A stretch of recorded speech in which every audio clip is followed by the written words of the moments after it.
Nós estamos iniciando o estudo de número 38, né, dando continuidade ao módulo 4, o último módulo do Seminário Teológico de Base, aqui no Ministério de Ensino, né, do Ministério Deuteronômio, chamado Escola de Discípulos. E hoje nós vamos falar sobre o tema a habitação do Espírito Santo. Está assistindo essa aula hoje gravada. Nós, na semana passada, né, nós demos uma aula intitulada Identidade, né, do Espírito, e aí nós trabalhamos e falamos um pouco sobre o que é, né, a definição do Espírito Santo, né? Que é diferente do que muitos pensam, que é uma força, uma energia, um arrepio, uma sensação.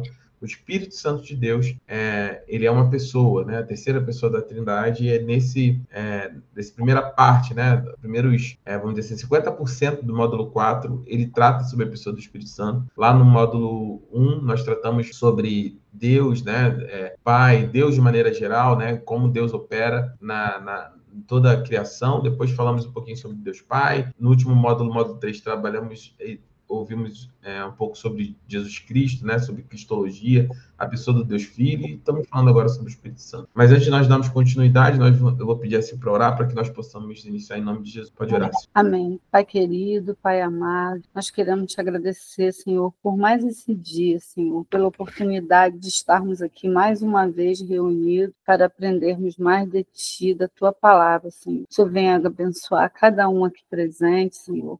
Que o Senhor venha abençoar o seu filho, o pastor Lúcio, Senhor, que tem passado a sua palavra para nós nesses estudos, com tanta dedicação, com tanto carinho, Senhor. Abençoe a vida dele, Senhor. Abre as nossas mentes, os nossos corações, para que possamos absorver a sua palavra. Abençoe a nossa aula, Pai, a nossa noite. Nós te agradecemos em nome de Jesus. Amém. Amém, amém. Então, a gente está caminhando. Vocês estão animadas que vocês vão terminar?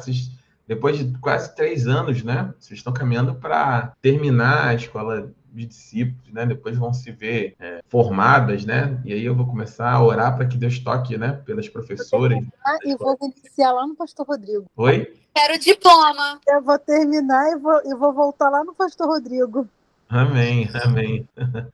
Isso é Lorena falando, né? Ou é a Yasmin? Eu também vou voltar lá no pastor Rodrigo. Eu quero diploma, o pastor. Não, e vão ser diplomadas, em nome de Jesus. Vocês vão ter essa honra. A gente vai ter uma cerimônia de formatura de vocês, né? O Seminário Teológico de Base é uma conquista fundamental. E vocês 3, né? No caso 4 com a minha esposa, são as remanescentes, né? São aqueles que têm perseverado aí ao longo de, vamos sei lá, 2 anos e meio, quase 3 anos que nós estamos caminhando, né? A estender um pouco, enfim, nós tivemos algumas necessidades no meio do caminho. A ideia era ser 2 anos, vamos, acho que para 2 anos e meio.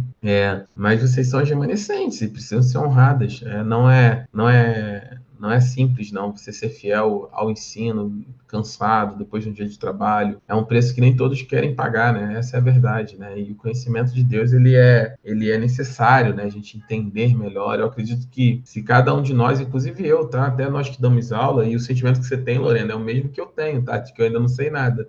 Vocês podem achar que não, mas às vezes eu falo com minha esposa, eu tenho que estudar, eu preciso estudar para aula. Ela fala, você não precisa. Claro que eu preciso, é óbvio que eu preciso, né? A gente sempre é surpreendido por Deus e pelas coisas de Deus, então, mas permanecer firme nesse propósito é algo que é raro. A verdade é que é raro. E eu tenho muita alegria de ter caminhado e estar caminhando com vocês todo esse tempo, com a Sil, com a Yasmin, com a Lorena, com a minha esposa. Nós passamos uma longa jornada aí e vamos caminhar para o final disso tudo, né? O começo de novas coisas, né? Deus tem algo grande para a vida de vocês, para o ministério de vocês. Eu acredito que se vocês olharem para trás, vocês vão ver claramente que vocês são, acredito eu, pessoas crentes muito melhores do que vocês eram há 2 anos e meio atrás, não por serem crentes ruins, mas por entender que como o conhecimento do Senhor, entender, né, sobre como a gente tem esse relacionamento, né, os temas que envolvem a palavra de Deus, como fica tudo mais claro quando a gente entende isso, né, e a gente lê a palavra de Deus conhecendo aquilo que a gente está lendo, né, faz toda a diferença do mundo. E eu vejo isso de maneira muito orgulhosa nas pregações de vocês, né, a Yasmin, a Lorena, se eu ainda foge, né, mas qualquer dia a pastora Tati te pega na curva aí, para a gente poder... Não faça isso. Não estou preparada. tá, assim, claro que tá. E aí é muito lindo, assim, minha esposa, ela sabe disso, eu fico todo orgulhoso quando eu vejo vocês dando uma palavra, vocês pregando, como é claro o pensamento de vocês, como a pregação é linear, como tem começo, meio e fim, como vocês têm domínio daquilo que vocês estão falando, no sentido de conhecimento, de pessoas que se dedicaram à palavra de Deus. Isso, para mim, é o maior valor de tudo que nós temos feito aqui, né? Ainda que um dia eu passe, eu sei que aquilo que ficou ensinado, né, a vocês, passarão a outros, e então eu terei cumprido meu papel, né, como servo de Deus na engrenagem do reino, né? O papel do servo de Deus na engrenagem do reino não é ter o seu nome lembrado, mas é ser discipulado e ser discipulador ao longo do processo, né? E em nome de Jesus a gente vai caminhar, amém? Então vamos lá caminhar aqui para nosso estudo. Nós estamos tratando, né, sobre o Espírito Santo, né? E hoje nós vamos falar sobre a habitação do Espírito Santo no crente, né? Mais do que uma pessoa, né, e muito diferente do que muitos pensam, de que uma energia e tudo que envolve, o Espírito Santo, ele é a terceira pessoa da Trindade que habita, né, no crente. Ele habita no meio e no seu coração. Habita dentro de nós que somos servos e servas do Senhor e cremos em Jesus como Senhor e Salvador na nossa vida. Isso tem um impacto muito grande na nossa vida, né? Nós somos aquilo que lá atrás, no Antigo Testamento, Deus precisou fazer, que era o seu tabernáculo. Nós estudamos aqui no módulo 3, passa a não ser mais físico, né? Muitas pessoas falam, por que Deus fez um tabernáculo lá para as tribos e hoje já não tem mais? Por que Deus tinha uma arca lá atrás da aliança e hoje não tem mais? Porque o tabernáculo de Deus somos nós, né? Somos cada um de nós, cada crente nascido de novo, que crê em Jesus como Senhor e Salvador da sua vida e tem no Senhor, né, a sua regra de fé, a sua confissão de fé estabelecida na confiança em Deus e sua palavra, nós somos o tabernáculo de Deus. Não é mais necessário um físico, porque Deus transportou esse tabernáculo para cada crente, para cada servo de Deus, serva de Deus que crê em Jesus como Salvador e Senhor. Da mesma forma, a Arca da Aliança, que continha a lei de Deus, né? A presença manifesta lá no Santo dos Santos do Senhor, ela passa a ser agora não mais uma necessidade física dessa aliança, porque na nova aliança, aquela era para a antiga aliança, para a nova aliança, essa arca passa a ser o meu e o seu coração. Então Deus fala, olha, vai chegar um momento que eu vou pegar a minha lei, eu vou fazer aquilo que era externo, que era fora, vamos dizer assim, né, da definição, vamos dizer assim, que engloba o ser humano, tábua de pedra, na lei, e a minha lei que é boa, a minha lei que ensina a minha santidade, que conduz para o relacionamento comigo, vai chegar um tempo que eu vou escrever ela no coração daqueles que eu separei, daqueles que me servem. E ao fazer isso, né, Deus estabelece essa premissa na nova aliança, e essa lei agora é escrita no nosso coração pelo sacrifício de Cristo Jesus na cruz do Calvário, que nos dá um novo e vivo caminho para Deus e nos torna a habitação do Espírito. Nosso corpo passa a ser o tabernáculo, a habitação do Espírito, e o nosso coração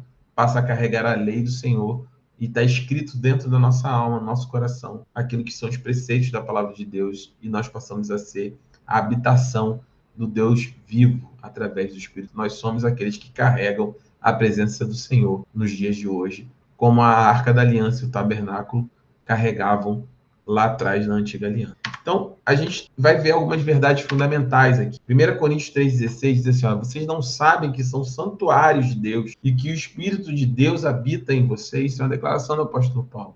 Exploraremos uma verdade central na vida cristã que molda a nossa identidade, segurança, crescimento espiritual. O Espírito Santo habita permanentemente em todos os que creem, transformando-os de dentro para fora. Essa é uma verdade fundamental. O Espírito Santo habita permanentemente em todos os que creem, transformando-nos de dentro para fora. Saber disso, essa verdade nos molda de uma forma completamente diferente. Nós estabelecemos agora uma identidade, isso nos traz segurança e crescimento espiritual. Mas, pastor, e quando eu prego, o Espírito Santo está em mim? Óbvio que está. Você peca, a presença de Deus, ela permanece na sua vida, ela é real. Por isso que nós entristecemos os... Mas, quando confessamos nosso pecado, aquele que nos leva a ter esse impulso de reconhecer o nosso erro, que nos convence do pecado, é a ação do Senhor na nossa vida. Não pense você que sem o Espírito você reconheceria o seu erro. Nós não reconheceríamos. Nós continuaríamos pecando eternamente, achando que nós estamos com a razão, mesmo já conhecendo a respeito da verdade.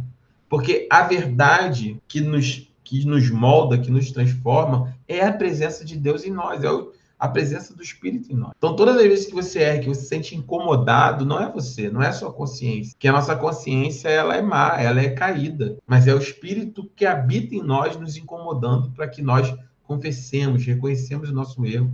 Lembra? O Espírito Santo nos convence da verdade, da justiça, para que nós possamos tomar uma decisão de reconciliação com Deus. E o selo da nova aliança, né? Se lá atrás havia uma antiga, agora existe uma nova. E essa nova aliança também possui um selo, uma marca, né? Um registro. Lá atrás a gente já falou, né, ao longo da escola de discípulos, né? Vou abrir aqui uma pergunta, qual era o selo da antiga aliança que era feita, por exemplo, no povo de Israel? Quem souber essa ganha um chocolate no batismo. Circuncisão. Opa, Yasmin ganhou. Chocolate no batismo. Anota aí, pastor. A gente deve um chocolate Yasmin. Exatamente isso. A gente tem na circuncisão, a gente tem a marca, né, que Deus estabelecia para o seu povo, né? Tá bom, Lorena. Imita de Jeff, pode dar para mim. E o Gabriel também não pode, né? Que o Gabriel falou que tá abusando. A gente pode, então, ter essa certeza. E se lá atrás existia essa aliança, que aliança existe agora? Que selo é esse, né? Se nós não somos mais circuncidados. E em Efésios 1:13, né, 14, nós já vimos, né? Diz claramente, ó, quando vocês ouviram e creram na palavra de Deus, e creram na palavra de Deus, na palavra da verdade, o evangelho que os salvou, vocês foram selados com o Espírito da promessa, que é a garantia da nossa herança até a redenção daqueles que pertencem a Deus. Nós, como a última turma, né, assim, a primeira turma, na verdade, e os formandos, né, da escola de discípulos, né, da loja de base, a gente já estudei com vocês lá atrás, exegese do texto, como é que nós interpretamos, a importância de a gente extrair, né, uma interpretação clara do texto. Nós já passamos por todo esse processo. Então, vocês têm condições de avaliar aqui um texto como Efésios 1:13. Então, ele está falando o quê? Olha, quando vocês ouvirem e creram na palavra da verdade. Então, ele está marcando um momento. E ele define ainda mais que palavra da verdade é essa. Não é outra palavra, não é um conselho da Yasmin para a Lorena, da Sil para a pastora Tatiana, da pastora Tatiana para mim, não.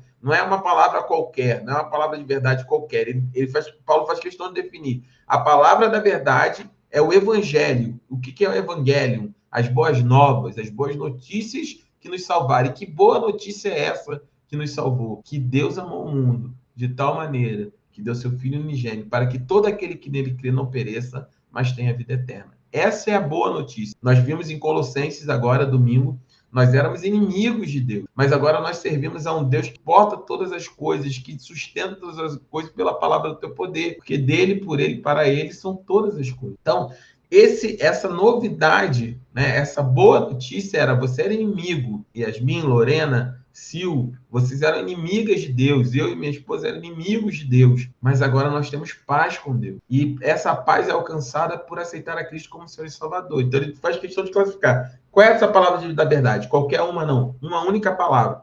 A do Evangelho, das boas notícias que nos salvaram. Ele fala, e vocês foram selados com o Espírito da promessa, Santo da promessa. Por que é o Espírito Santo da promessa? Ele explica, porque é a garantia da nossa herança até a redenção daqueles que pertencem a Deus. Qual é a garantia? Lembra? Nós estudamos sobre isso, né, no módulo anterior, sobre essa questão da garantia. O Espírito ele nos dado como garantia. O que é a garantia? Né? Por exemplo, se a gente for fechar um negócio, não é isso? Vamos dizer que você fala assim, pastor, eu tenho uma casinha, eu vou te vender a casinha, certo? O que você vai falar? Tá bom, Silvio, vamos assinar uma escritura então e eu vou te pagar em 2 vezes, te dar um exemplo. O que você vai me pedir? Você vai falar, pastor, eu preciso de quê? De uma entrada? De garantias, não é isso? O fiador, digamos assim. O fiador, uma garantia de que você vai receber, né? Ou que o banco vai pagar, ou que eu tenho esse dinheiro já depositado, ou que a gente vai fazer um contrato que você, se não receber, a casa ainda é sua. Você precisa de alguma garantia nisso. Quando a gente faz uma promessa de compra e venda, uma promessa de alguma coisa, nós não precisamos normalmente dar uma garantia, né? A gente precisa dar...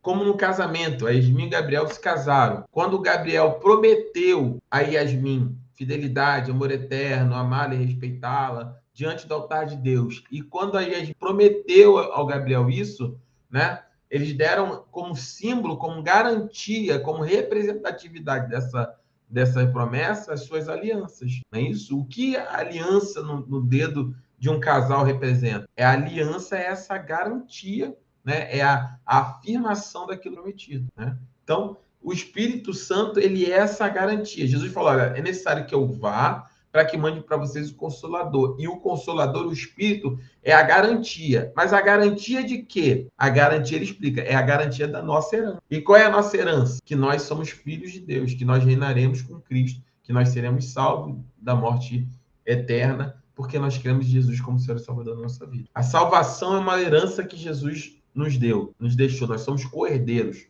O Pai entregou a ele e ele dividiu conosco. E a garantia de que nós vamos receber essa herança é o Espírito Santo da promessa. Até quando? Até a redenção, ou seja, até a remissão. A redenção é resgatar por um preço, né? É redimir, né? Nós falamos sobre isso, retirar do pecado, né? Daqueles que pertencem a... Então, então, o que garante que eu e você temos uma aliança com Deus? É a presença do Espírito Santo em cada um de nós. Essa é a nossa garantia daquilo que nós recebemos. E essa verdade fundamental distingue, né, a nova aliança da antiga. Não é mais uma presença temporária. Lembra sobre isso? Uma vez por ano, nós falamos sobre Yom Kippur aqui no último módulo. Uma vez por ano, o sacerdote entrava no tabernáculo, ofertava, né, o cordeiro em prol dos pecados do povo de Israel, né, e uma vez que ele ofertava, a presença de Deus era manifesta. Então, não é mais uma presença temporária, não é só uma vez no ano, uma ocasião específica, mas uma habitação permanente que começa no momento da conversão. Deus se faz presente na sua vida desde o primeiro momento da sua conversão, até porque é Ele que te convence do pecado e do juízo. Existe a ação da graça salvífica de Deus na sua vida. Entendam isso, nenhum de nós é capaz de, por nós mesmos, reconhecermos, sermos sensibilizados a reconhecer o nosso estado de caído. Você, quando se converteu, eu, quando me converti, nós fomos sensibilizados não por nós mesmos, não porque nós temos consciência, não porque nós somos bons e percebemos que estávamos errados. Nós somos maus. Todo o nosso corpo é mau, inclinado ao erro. Somos egoístas, invejosos, mentirosos, usurpadores, caluniadores, fofoqueiros. A gente é isso tudo. E como é que pessoas assim se conscientizam do seu erro? Não tem como. A não ser que alguém que tenha autoridade e seja justo e santo nos faça perceber isso. E quem é essa pessoa? É o Espírito. Então, desde o primeiro momento, né, ele se faz presente na conversão, e quando aceitamos a Cristo, nós passamos a ser a habitação permanente que começa nesse momento da nossa conversão. Então, o que eu estou dizendo? Quando alguém recebe a Cristo como Senhor e Salvador, ele é selado automaticamente, o Espírito Santo atua como um selo, garantia de salvação e agente transformador da nossa natureza naquele momento. E eu quero parar um pouco aqui para a gente falar sobre isso. Você já deve ter ouvido falar, e é importante que vocês tenham isso muito claro na mente de vocês, que eu falo assim, olha, a pessoa ela precisa tomar uma decisão. Ela orou, recebeu a Cristo, mas não mudou, né? Ainda continua a mesma pessoa hoje à noite e amanhã. Não importa, entre aspas. Quando a pessoa toma uma decisão, nem ela tem a consciência exatamente no sentido de ela está recebendo Jesus como Senhor e Salvador, ela reconheceu o seu estado, mas ela não tem consciência do processo que ela startou na vida dela, porque quem garante é o Espírito. Fala para mim aqui, Lorena, por exemplo, quando você aceitou Jesus, você sabia que Jesus ia fazer isso tudo na sua vida? Você imaginou que Deus ia te transformar de maneira tão profunda, que você ia se aprofundar tanto da forma como você crê em Deus? Você pensou nisso, Yasmin? Pensou, Sil, esposa? Vocês pensaram? De verdade? Você fala assim, quando eu aceitei Jesus... Eu não fazia a menor ideia. Nem do que eu estava fazendo, na verdade. A gente não tem nem noção, na verdade, né? Pode falar, Sil. Quero vocês falantes hoje. Podem falar. Não. A gente não imagina, não. A gente não tem dimensão, né? Como é grande o amor de Deus por nós. Você ia imaginar que Sil ia virar, como é que se fala? Como é que se fala? Aquela beata de igreja, Sil. Todo dominguinho lá indo para a igreja, acordando 8 horas da manhã para poder... Eu resisti muito, tá? Resisti muito. Olha que sempre tinha gente lutando ali por mim, mas a minha sobrinha até comentou lá isso, falou, tia, estou tão feliz, você resistiu tanto. Pois é, mas Jesus é maior e quando ele chama, quando ele quer, ele te pega e não tem jeito, não tem como fugir. Eu só tenho que agradecer a ele por isso. A paz, Marcos, a paz, Mari, agora que eu vi vocês, pode ser, seja bem-vindo. Você imaginava, Yasmin, que você ia acordar todo domingo, 8 horas da manhã, para estar lá na igreja servindo? Não, chega a ser engraçado. E foi algo que eu falei com a minha mãe, né, na última célula que ela aceitou Jesus. Aí ela orou comigo, com a gente, né, com a célula toda. Aí eu falei assim para ela: mãe, você não faz ideia do que você está fazendo agora, mas no futuro você vai entender tudo. É exatamente isso, a gente não tem noção disso. A gente toma essa decisão, né, de maneira assim, a gente está, óbvio que a gente está convencido, né, pelo Espírito, é ele que nos dá essa percepção, mas a gente não sabe de nada, né? Você acha que a pastora Tatiana, quando ela aceitou a Jesus, ela pensou que ia ser pastora? Pensou, esposa, que ia ser? Você falou assim, não, agora que eu aceitei Jesus, Não. você... Em nenhum momento. Não é assim, né? Eu era jovem, eu chorei muito, eu não sabia... Eu só sabia que eu tinha um vazio, que Deus estava preenchendo aquilo. Eu só queria tirar aquele sentimento ruim de dentro de mim. Eu só queria, sabe? Só queria reconhecer o meu erro e ter um relacionamento com Deus. Não imaginava nada do que ia acontecer na minha vida. Absolutamente nada. E é isso porque o Espírito selou, né? É tão lindo. A gente vai, domingo a gente vai ter os batizando, né? Domingo não, sábado a gente vai ter os batizandos da igreja. Gente, a gente não tem noção que Deus vai fazer na vida da Carol, da Fernanda, do Pedro, do Glaucio, da Aline, do Cristiano, da Daniele. A gente não tem. A gente já vê Deus operando, né? Poxa, eu vejo a alegria. Eu vou deixar você falar, Lorena. E a minha é muito legal a alegria do teu pai, do Glaucio. Ele é responsivo, ele é animado. Eu puxei isso dele. Ele é muito legal. Ele vai ser uma bomba na igreja. Você espera só. Ele tem um coração assim alegre, né? E você vê que ele está feliz com a salvação. Porque sabe por que eu estou falando isso? Assim, a gente tem lá, por exemplo, a inscrição para o batismo, né? As coisas que vai. Tem os e-mails que vão automático, né? Você foi inscrito, você recebeu as mensagens que eu mando, chega também por e-mail. Ele responde, glória a Deus, eu estou aqui, eu vou me inscrever, eu vou participar, aleluia. Ele responde esses e-mails lá para a gente, responde mensagens. E assim, isso é a alegria da salvação no coração dele. E isso vai explodir, sabe? Você vê a Aline está extremamente sensibilizada, quebrantada, tudo que Deus está movendo no coração da Carol, sabe? Todos eles. O Pedro que foi se achegando, né, meio tímido, tá firme na identidade, participa das coisas. É muito lindo ver isso tudo. Muito, o Cristiano, a sede do Cristiano, a sede da Daniele. A gente era assim, a gente não tinha noção, né, do que Deus ia fazer. Pode falar, Lorena. Pastor, na verdade é uma pergunta. Vocês estão me ouvindo bem? Perfeitamente. Hein? Esse selo explicaria, por exemplo, ou explica, né, no caso, o fato de uma pessoa, ela confessar Jesus, aceitar, né, a Jesus Cristo, salvador da sua vida, e ela simplesmente passar por um tempo, se afastar, né, não desenvolver essa intimidade, relacionamento com Deus, e futuramente Deus alcançar novamente, e se nós somos selados, Deus não se esquece de nós. Uhum. Então, a questão é assim, a palavra de Deus diz que a vontade de Deus é que todos se salvem, né? Isso tem uma discussão mais profunda, né, sobre a pessoa aceitou a Cristo e a pessoa se afasta e retorna e fica nesse processo, né? Eu não estou dizendo de um processo de alguém que fica constantemente, né, no processo da igreja, ainda está sendo liberto de um monte de coisa, mas está caminhando.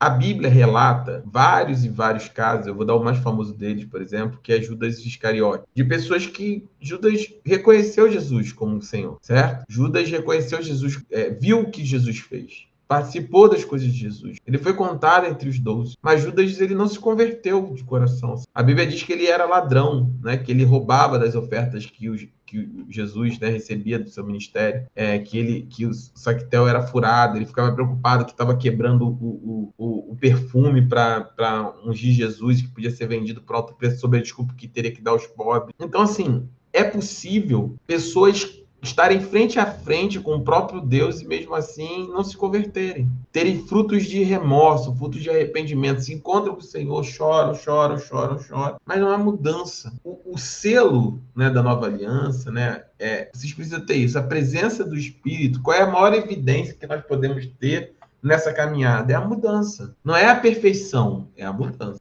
Eu sou 20 anos assim, estou assim, nunca mudei. tem alguma coisa muito errada, meu irmão. Você não entendeu nada do evangelho. Você precisa continuar se você é crente. Porque várias pessoas, Lorena, ao longo... eu estava até estudando, eu vou até trazer uma palavra qualquer dia desse, no quinta, sobre o governador Félix, né? A Bíblia fala que em Atos, se não me engano, Atos 17, 17 agora, não, 27, eu acho.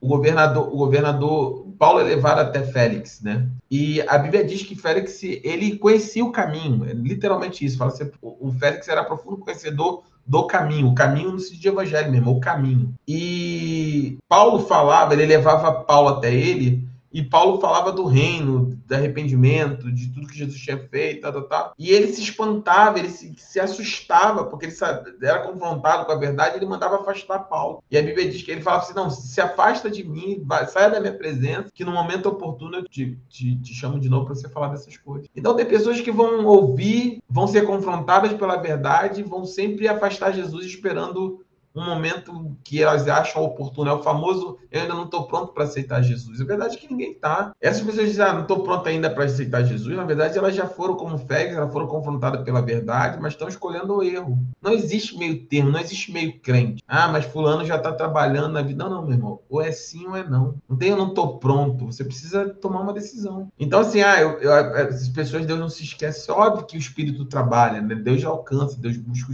né, aqueles que são seus, Deus trabalha na vida das pessoas. Mas a questão é que o selo do Espírito, a evidência dele ele está ali, ó, eu até botei aqui, o Espírito Santo atua como selo divino, garantia da nossa salvação e agente transformador da nossa natureza. Você quer ver se você é crente? É olhar para trás. A Lorena de 2 anos atrás é a Lorena de hoje? Sim ou não? Não. Não, de forma nenhuma. A Yasmin de 2 anos atrás é a Yasmin de hoje? Não. O Marcos, a Mari de 2 anos atrás é a Yasmin de hoje? Não. A Sil era? Não. A gente pode até não ser quem a gente deseja ser, mas a gente também não é mais quem a gente é. Então é possível estar na presença, né, ser tocado pelo Espírito e ainda assim rejeitar. Produzir frutos de remorso, mas não de arrependimento. A palavra fala sobre isso, né, que naquele dia muitos falam, Senhor, Senhor, em seu nome, expulsamos demônios, curamos enfermos, fizemos sinais e maravilhas. E eu falo, eu nem conheço vocês, não sei nem quem vocês são. Se afastem de mim, eu nem conheço vocês. Então as pessoas se enganam com isso, porque fulano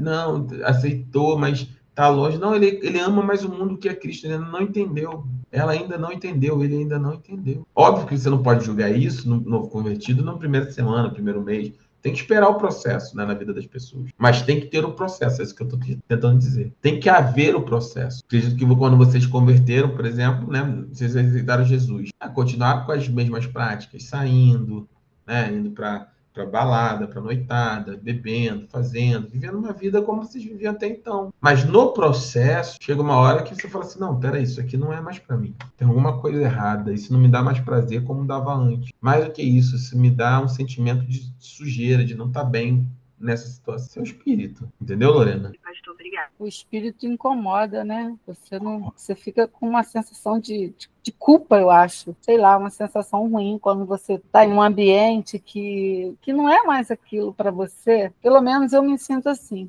Eu fico incomodada, quero sair dali. Eu acho é o espírito que fica incomodando. Então, a gente, nesse processo, né, a gente está caminhando, né? O pastor não está aqui, nem eu vou contar para ele não, tá bom? Mas, assim, você já tentou, assim, já se pegou, assim, tipo, uma coisa boba, tipo, a pessoa fala alguma coisa e você meio que conta uma mentira, sabe? Tipo assim, a pessoa, dá um exemplo, assim, bobo, vai lá não sei aonde resolver, não sei. Se o chefe falar, se você falar resolver aquele negócio, eu não pude porque eu sei lá, caí de bicicleta, me senti mal, eu não pude. Você já foi pego nessa situação? Tipo assim, de uma mentira tranquila, suave, que você vai contar só para sair de uma situação que está desconfortável para você? Gente, no meu caso é na hora, vem igual a bigorna. Eu me sinto tão mal, se eu fizer isso, tão mal. Assim, meu coração fica pesado. Eu falo, gente, não condiz mais com a minha vida. Não posso viver dessa forma. Se passam por isso? Já passaram por isso? Tinha uma coisa que eu estou tentando explicar, coisa boba, pequenas coisas, sabe?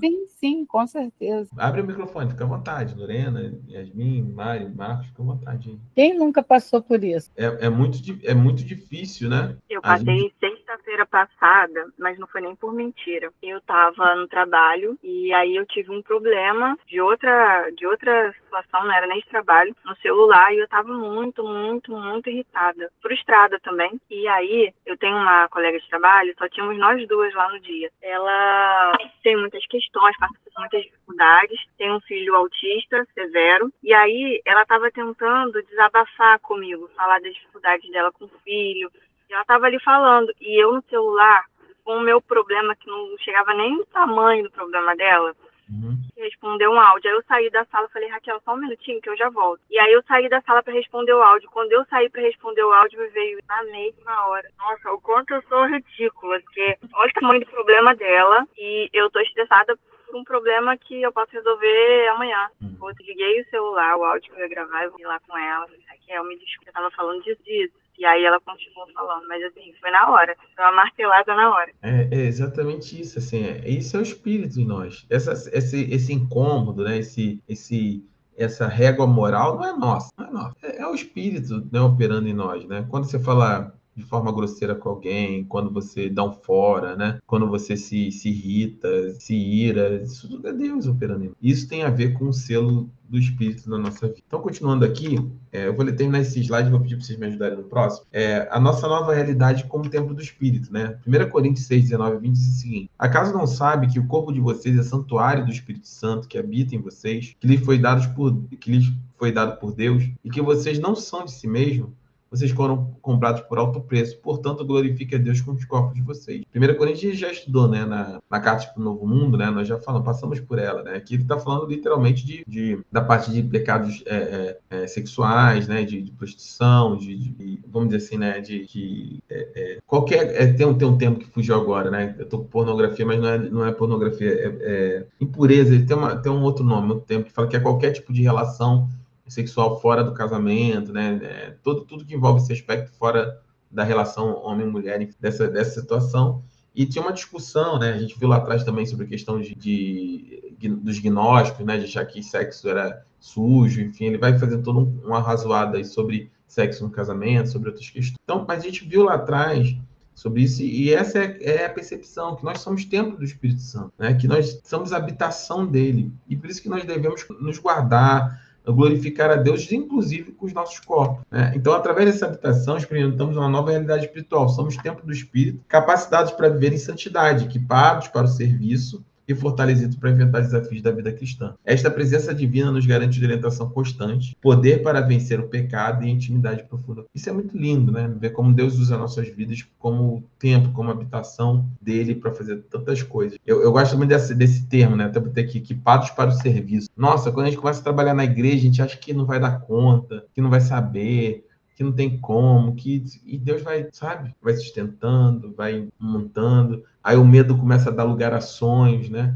Aí você começa a sonhar, né? Você, tipo, tô no ministério assim, aí a gente vai fazer assim. Aí, né, os obreiros vão orar, aí a gente vai fazer não sei o quê, a gente, conexão, a gente vai crescer, né? Na igreja, na mídia, eu vou fazer uma arte assim. A gente começa, o medo vai dando lugar ao serviço, né? A capacitação que o Espírito nos dá. E Deus vai sustentando a gente ao longo do tempo em relação a isso. Amém? Mas me ajudem a ler, por favor, para a gente, a promessa cumprida. Essa letrinha aí é impossível para mim. Se tiver ruim para todo mundo, posso ler. Pode ler então, Esme, por favor. A promessa é cumprida. Só precisa agora deixar o resto aparente, pastor. Desculpa, que eu ia abrir aqui o WhatsApp. Eu vou pedir por aqui mesmo. Esposa, você pode pegar um pouco d'água para mim, que minha garrafa está sem água, gentileza? Pronto, aí me ajuda com a leitura. Pronto. A promessa é cumprida. João 14, 16 a 17 diz assim a palavra do Senhor: e eu pedirei ao Pai, e ele lhes dará outro Consolador para estar com vocês para sempre, o Espírito da Verdade. A promessa de Jesus sobre o Espírito Santo marcou uma transformação radical na relação entre Deus e seu povo. A presença do Espírito, antes e depois. No Antigo Testamento, o Espírito vinha sobre pessoas específicas, reis, profetas, juízes, para propósitos específicos e por tempo limitado. Por exemplo, Saul e Sansão experimentaram tanto a presença quanto a retirada do Espírito, o cumprimento da profecia, a nova realidade. Desde Pentecostes, o Espírito Santo habita permanentemente em cada crente, cumprindo a profecia de Joel 2, 28 e 29, que diz assim a palavra do Senhor. E depois disso derramarei o meu espírito sobre todos os povos. Seus filhos e suas filhas profetizarão. Os velhos terão sonhos, os jovens terão visões. Até sobre os servos e as servas derramarei o meu espírito naqueles dias. Amém. Antes de a gente continuar, eu queria falar um pouquinho sobre essa parte aqui, né? Só para a gente reafirmar algumas coisas, né? O que é desde Pentecostes? O que é o Pentecostes? Foi o derramar do Espírito Santo lá em Atos Apóstolos. Capítulo 2, né? 2 e 3, isso aí. Então, por que aí só isso, espero que vocês lembrem, a gente falou isso muito lá atrás no módulo 1, mas vocês lembram por que, assim, o derramar do Espírito foi no dia de Pentecostes, mas vocês lembram por que Pentecostes? Lembram? A gente já deu muito essa aula há muito tempo atrás, é só para a gente reafirmar esses conhecimentos, né? Lembram? Não? Sim? Não? Não lembro, pastor. Não? Também não. O Pentecostes já era uma festa judaica, né? Que era uma festa que lembrava o recebimento de Moisés, celebrava, né? Moisés ter recebido as leis, né? Então, a festa de Pentecostes era justamente para poder lembrar, né? Para poder celebrar, né?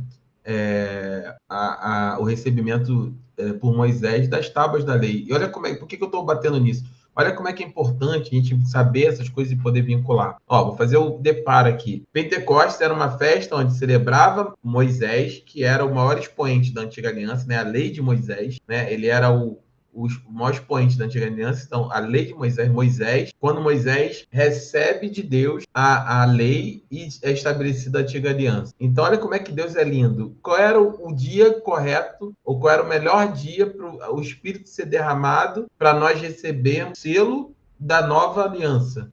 Seria o dia de quê? De Pentecostes. Olha como a Bíblia ela é perfeita, os símbolos da Bíblia se encaixam de forma perfeita. Não tinha outro dia. Assim como a Páscoa. Exatamente. Jesus morre na Páscoa por quê? No Antigo Testamento, a Páscoa era o dia que celebrava a morte do Cordeiro que salvou eles do Egito, não é isso? Passou lá o sangue do Cordeiro na porta. Então, Jesus morre quando? O Cordeiro de Deus morre quando? Na Páscoa. Porque o sangue derramado, assim como salvou, né, os primogênitos lá no Egito do anjo da morte, né, o sangue do Cordeiro de Deus agora salva cada um de nós da morte. Por isso que a gente diz que o Antigo Testamento aponta para o Novo Testamento. Tudo ele está interligado. Então, por que derramar do Espírito no Pentecostes? Porque lá atrás, né, Moisés recebe a antiga aliança. A nova aliança é estartada, vamos dizer assim, né? Óbvio que Jesus já tinha feito as promessas, mas vamos colocar assim, a antiga, o período do ministério de Jesus e o derramar do Espírito estarta, né? Ali por todos os teólogos, ele é compreendido como o início da igreja. Você tem uma igreja acuada, medrosa, porque Jesus foi morto, os discípulos acuados, com medo, tudo está acontecendo, as perseguições. Quando tem o derramado do Espírito, que você vê uma igreja poderosa, uma igreja que vai, que prega, que cresce, que 3 mil se converte, que ao derramado do Espírito, cura, libertação, sinais e maravilhas, os apóstolos se espalham, eles alcançam Roma, Éfeso, Colosso, Filipe, todo mundo conhecido, uma igreja poderosa. Você percebe isso? Isso é importante para mim que vocês entendam. Se vocês olharem esse contexto, você vê Jesus vem, morre, ressuscita ao 3º dia, encontra os discípulos e começa ali a falar com eles do que eles tinham. Mas até então, Jesus encontra eles aonde? Onde é que eles estão na maior parte do tempo? Não é escondido? Lembra que Jesus passa até pela porta, encontra com os discípulos, etc, etc. Né? Os discípulos de Emaús voltando para casa, falando para Jesus, não aconteceu, Jesus morreu, você não sabe o que aconteceu. Todo mundo pedroso, abandonando, se dispersando. Ok, quando vem o Espírito, o derramado Espírito, Pedro levanta de forma poderosa, Tiago, João, mais para frente Paulo, e você consegue ver esse impulso da igreja, esse pulo? Você consegue perceber isso quando eu relato? Que isso é importante, esse ponto aqui. Você consegue perceber que parece que a igreja é igual pega um estilingue, parece que alguém pegou e impulsiona a igreja, solta a igreja. Porque isso... Acordou?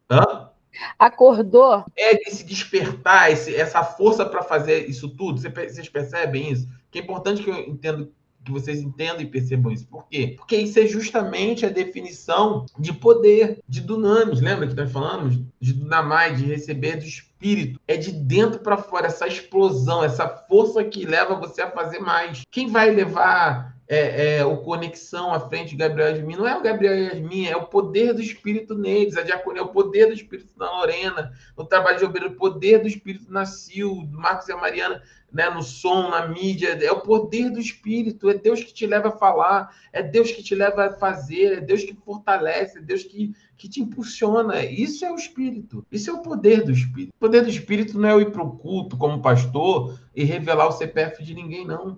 Isso edifica em quê? Eu saber o CPF da Yasmin, da Sil, falar, Sil, sua identidade é 37948. Oh, meu Deus, Deus. Poder do Evangelho. Poder do Evangelho não é eu saber a identidade, CPF, o RG. Poder do Evangelho é nós, como igreja, como Deuteronômio, como corpo, trabalhamos juntos, nos esforçamos juntos, e sábado a gente vai levar 7 novas vidas até as águas do batismo, e 7 novas pessoas nascerão por isso. É poder. Isso é poder. É uma igreja que expande o reino, que alcança o perdido. Isso é poder. E é isso que nós precisamos viver. É sobre isso que fala Joel 2. Nós temos um louvor, né? Que a gente fala que seja hoje, que seja agora, vem derrama o teu espírito, né? E fala sobre Joel nesse louvor. E é esse texto, quando Deus promete que derramaria sobre todos nós, filhos, filhas, velhos, jovens, crianças, servos, né, que na época eram os serviçais, escravos, qualquer classe, todos eles teriam do Espírito de Deus. Isso é profundo aqui, porque servos e servas não tinham direito a nada. Os deuses eram para os ricos. Os grandes cultos pagões, muito dinheiro, tudo envolvido, os grandes riquezas. Faraó era o Deus. Servos e servas não tinham direito a nada. E Deus está dizendo, olha, eu estou colocando todo mundo no mesmo nível. Não importa a classe social de onde você vem, todos serão iguais quando eu derramar. Jovens, velhos, crianças, novos, servos, não servos, ricos, pobres, todos serão iguais. Essa é a nova realidade do reino. E também as bênçãos da nova aliança. Pode ler, fique à vontade se quiserem abrir o microfone aí. As bênçãos da nova aliança. Benefícios da habitação permanente. O crente recebe poder para testemunhar. Atos 1:8. Mas receberão poder quando o Espírito Santo descer sobre vocês, e serão minhas testemunhas em Jerusalém, em toda a Judéia e Samaria, e até os confins da terra. Recebe também orientação constante. João 16:13. Mas quando o Espírito da verdade vier, ele os guiará a toda a verdade. Não falará de si mesmo, falará apenas o que ouvir, e lhes anunciará o que está por vir. Experimenta a transformação do caráter. Gálatas 5:22-23. Mas o fruto do Espírito é amor, alegria, paz, paciência, amabilidade, bondade, fidelidade, mansidão e domínio próprio. Contra essas coisas não há lei. E tem a garantia da salvação. Efésios 1:13-14. Quando vocês ouviram e creram na palavra da verdade, o evangelho que os salvou, vocês foram selados com o Espírito Santo da promessa, que é a garantia da nossa herança até a redenção daqueles que pertencem a Deus, para o louvor da sua glória. Amém. Amém. Então esse é o benefício, né, da habitação permanente, né? Nós somos crentes para ter poder para testemunhar. E isso é muito lindo, e isso nós vamos fazer cada vez mais. Esse ano eu creio que nós vamos nos tornar uma igreja que fale ainda mais do amor de Deus. Em nome de Jesus, Deus tem colocado sonhos e desejos no meu coração, e em nome de Jesus a gente vai conseguir para a honra e glória do Senhor. Vamos ler esse trecho aqui? A universalidade da habitação, né? Eu falei sobre isso, né? A promessa universal. O Espírito Santo habita em todos os crentes, sem exceção, né? João 7:37-39 vai nos dizer que no último e mais importante dia da festa, Jesus levantou-se e disse alta voz: se alguém tem sede, vem a mim e beba. Quem crer em mim, como diz a Escritura, do seu interior fluirão rios de água viva. E ele estava se referindo ao Espírito que mais tarde receberiam os que nele. Então, a coisa mais linda do Evangelho, que é a única instituição no mundo inteiro que não tem diferença. Deus não distribui os dons conforme sua classe social, cor da pele, conta no banco, bens pessoais, sangue da família, formação acadêmica, tipo de emprego, se você tem empresas ou não, se você é rico ou se é pobre. Jesus disse claramente: venham, quem crê em mim, como diz as Escrituras, do seu interior fluirão rios de águas vivas fluem de todo crente nascido de novo. Todos nós somos instrumentos de Deus para a manifestação do seu reino. A habitação é imediata. Só voltando aqui na promessa universal, isso é questão para nós também rejeitarmos pessoas que centralizam, né? Líderes, pastores, bispos, apóstolos que se colocam como ungido. Eu fico estarrecido de ver como as pessoas se colocam, tentam trazer do Antigo para o Novo Testamento, como se tivesse o espírito de Elias, o espírito de Eliseu, o espírito de Moisés, no sentido de seres os ungidos, os iluminados, aqueles que são os rompedores de promessas, têm poder. Irmãos, com nova aliança, todos nós somos iguais. O Senhor me chamou para o ministério pastoral, mas isso não faz de mim melhor do que nenhum dos irmãos, nenhuma das irmãs da nossa igreja. Me colocou numa posição de ter conhecimento, conheço do Senhor, para a governança da igreja. Óbvio, como pastor, eu tenho autoridade porque Deus me incluiu para esse cargo, mas não porque eu ser melhor, ou ter mais espírito, ou ser mais ungido que qualquer outro irmão. A ideia é que Deus use tudo aquilo que Ele preparou na minha vida, para que eu prepare outros, para que preparem outros, para que preparem outros. E assim o reino se propague até que Jesus volte para nos buscar. Esse é o princípio do reino. Não existe ou ungido, ou diferente. O servo que Isaías falava não é um pastor, não é um líder de igreja. O servo que Isaías falava era o Senhor Jesus, que veio e transformou a nossa vida. A habitação imediata, né? Essa verdade fundamental não depende da maturidade espiritual. Isso é muito lindo, ó. Cargo na igreja é o tempo de conversão. Desde o momento da salvação, o Espírito faz do crente sua morada. 1 Coríntios 6, 19 e 20. Acaso não sabe que o corpo de vocês é santuário do Espírito? Já lemos, né? Que habita em vocês, que lhe foi dado por Deus e que vocês não são de si mesmos. Vocês foram comprados por alto preço, portanto, glorifique a Deus com o seu corpo. Então, o mais velho e o mais novo na igreja, o novo convertido e quem tem muito tempo, todos são tomados pelo Espírito. E o que muda? É isso que as pessoas não entendem. O que muda não é a presença, não é ter mais ou menos Espírito. O que muda é o conhecimento, é o caminhar, é a maturidade. É isso que a gente fica falando. Vem para o CETEB, aprende, ouve a palavra. Por que a gente dá ênfase na nossa igreja nos cultos com sermões positivos, da palavra, passar por todos os textos, vocês conhecerem a Bíblia? Porque, meu irmão, não tem nada que eu possa dizer para vocês que seja mais poderoso do que aquilo que está escrito. Não existe profecia maior do que a palavra do Senhor. Quanto mais vocês se impregnarem dela, vocês vão amadurecer, Deus vai confrontar, Deus vai mudar, Deus vai dar autoridade, Deus vai tirar os medos de vocês, Deus vai levantar vocês de forma poderosa para o reino. E nós avançaremos enquanto igreja, enquanto servos. Nós teremos a alegria de estar juntos, de estar em comunhão.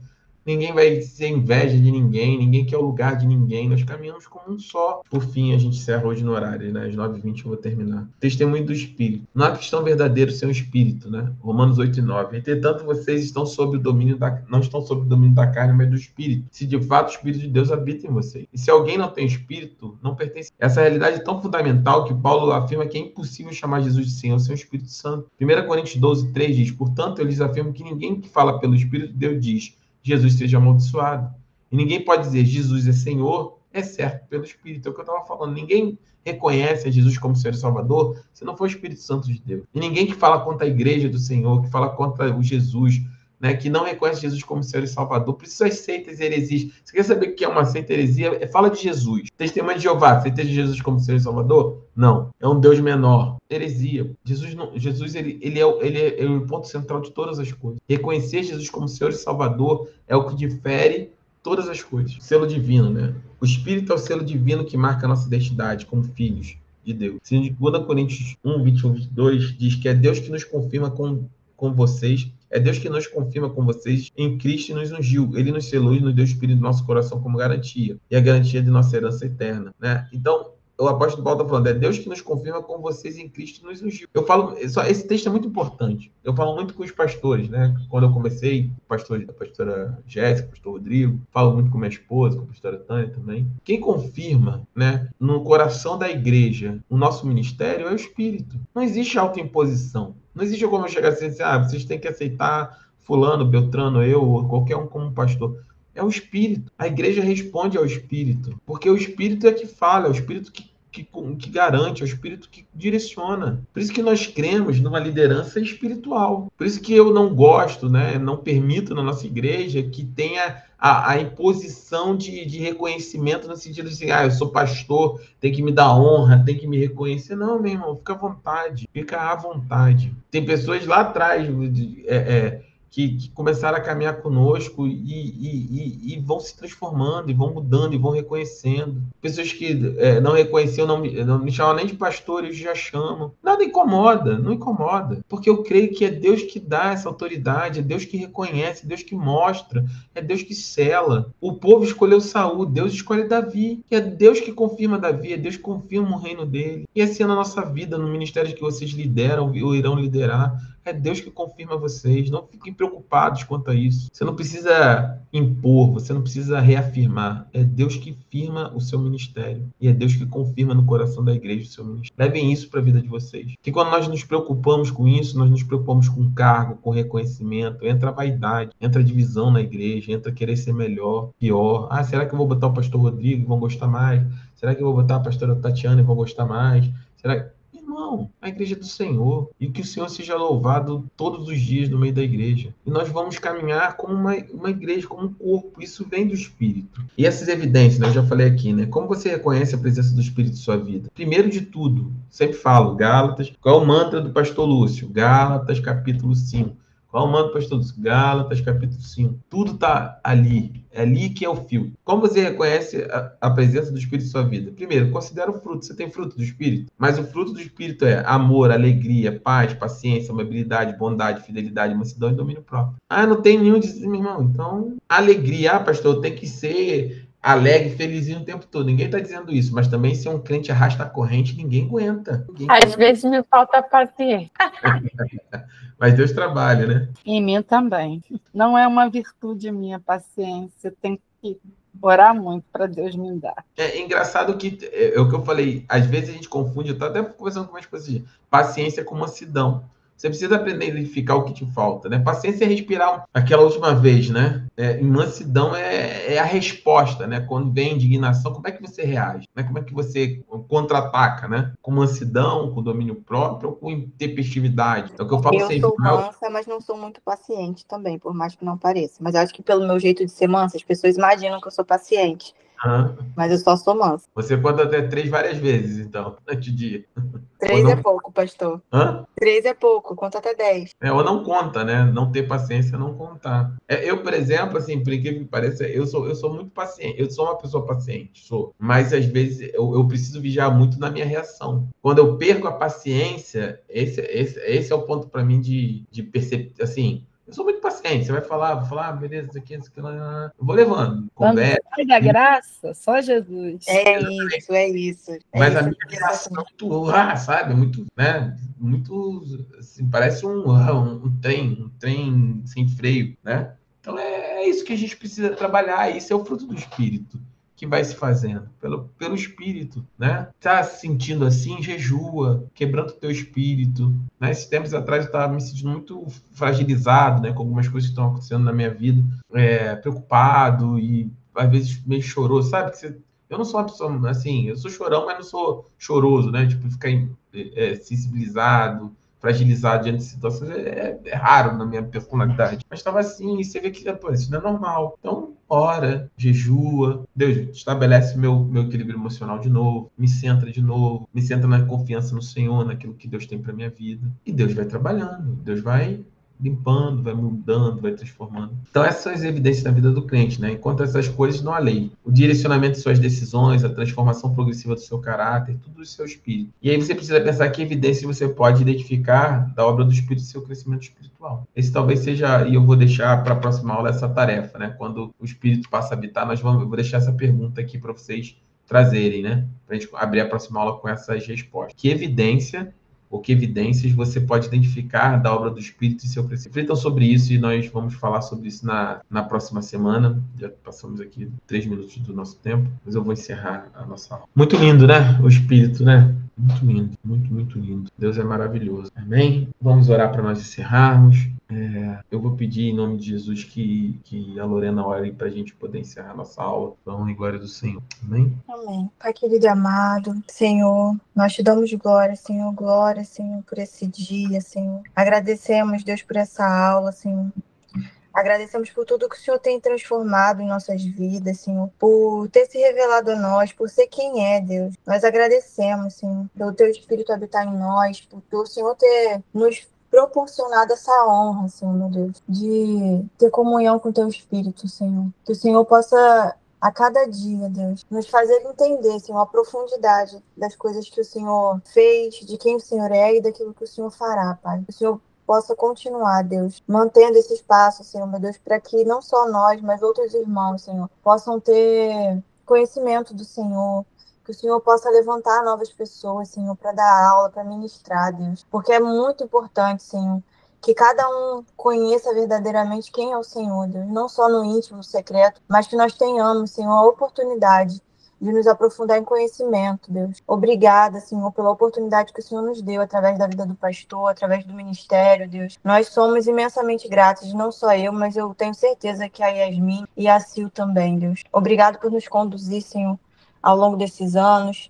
Obrigado pela vida do pastor Lúcio, da pastora Tati, que sempre com muito empenho, muito amor, muita paciência, muito carinho, tem nos ensinado ao longo desses anos, não só de forma em conhecimento, mas também com testemunho, Senhor. Muito obrigada pela vida deles, que o Senhor possa abençoar essa nova fase, esse novo momento que eles têm vivido, que o Senhor possa abençoar a vida do Benício e que, em nome de Jesus, nós possamos ter muitos mais frutos, Senhor, no teu reino e na tua casa, Deus. Em nome de Jesus, que o Senhor nos dê uma noite de descanso, de tranquilidade, que nós possamos, às 11 horas, estar reunidos em comunhão e oração. Em nome de Jesus, amém. Amém. Amém. Amém, meus irmãos. Louvado seja o nome do Senhor. Daqui a pouco, às 11, nós retornamos, né? Nós temos a nossa oração online pelo nosso jejum. Jesus abençoe a vida de vocês. Sexta-feira, nós temos conexão. Amém. Em nome de Jesus. Quero ver o Niterói bombando. Amém. Nós estaremos lá. Domingo culto, sábado nosso lindo batismo. E vamos em frente. Jesus tem muito mais para fazer e não tem mais volta. Amém? Deus abençoe vocês. Fica na paz. Amém.